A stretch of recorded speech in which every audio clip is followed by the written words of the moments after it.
ഘോഷവുമായി പോയിടാം നാം യേശുവിനായി സാക്ഷികളായിടാം പോയിടാം നാം. A reading from the book of 2nd Chronicles chapter 9. When the queen of Sheba heard of the fame of Solomon, she came to Jerusalem to test him with hard questions. Having very great routine and camels, bearing spices and very much gold and precious stones. When she came to Solomon, she discussed with him all that was on her mind. Solomon answered all her questions.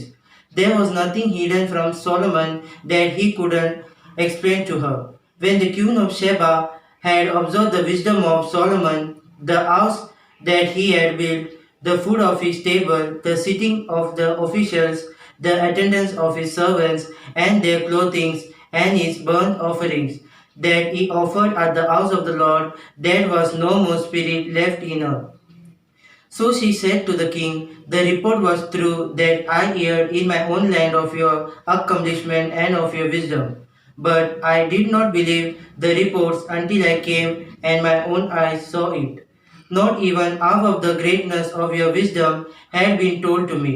You surpassed the report that I had heard. Happy are your people, happy are your servants, who continually attend you and hear your wisdom. Bless the Lord your God, who has delighted in you and set you on his throne as king of the Lord your God. Because your God loved Israel and you could establish them forever. He has made you king over them, that you may execute justice and rightness. Then she gave the king 120 talents of gold, a very great quantity of spices and precious stones. There was no species such as those the queen of Sheba gave to King Solomon. Moreover, the servant of Uram and the servants of Solomon who brought gold from Ophir brought algum wood and precious stones. From the algum wood the king made steps for the house of the Lord and for the king's house. Iron also and harps for the singers. There never was seen the like of them before in the land of Judah. Meanwhile, King Solomon granted the queen of Sheba very desired, that she expressed well beyond what she had brought to the king. Then she returned to her own land and with her servants.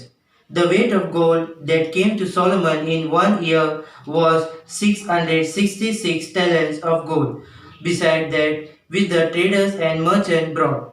And all the kings of Arabia and the governors of the land brought gold and silver to Solomon.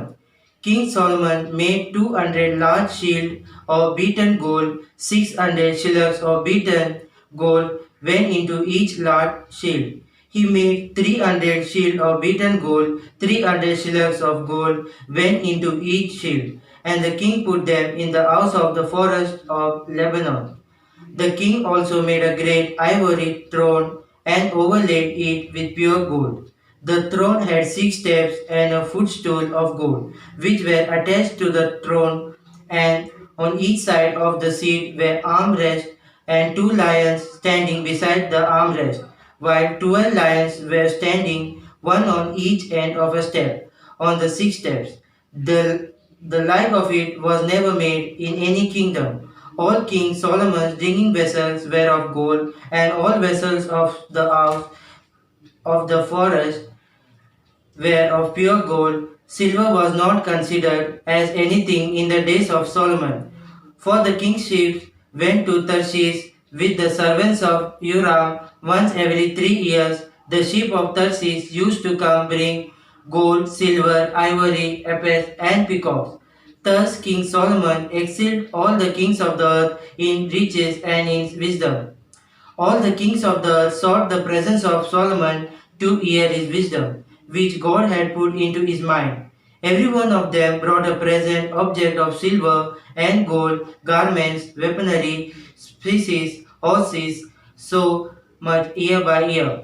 Solomon had 4,000 stalls for horses and chariots, and 12,000 horses, which he stationed in the chariot cities and with the king in Jerusalem. He ruled over all the kings from the Euphrates to the land of Philistines and to the border of Egypt. The king made silver as common in Jerusalem as stone, and cedar as plentiful as the sycamore of the Sheblah. Horses were imported for Solomon from Egypt and from all lands. Now the rest of the acts of Solomon from first to last are they not written in the history of prophet Nathan, and in the prophecy of Ahijah the Shilnot, and in the vision of the cedar Iddo concerning Jeroboam son of Nebat. Solomon reigned in Jerusalem over all Israel 40 years. Solomon slept with his ancestors and was buried in the city of his father David, and his son succeeded him. Amen. പോയിടാം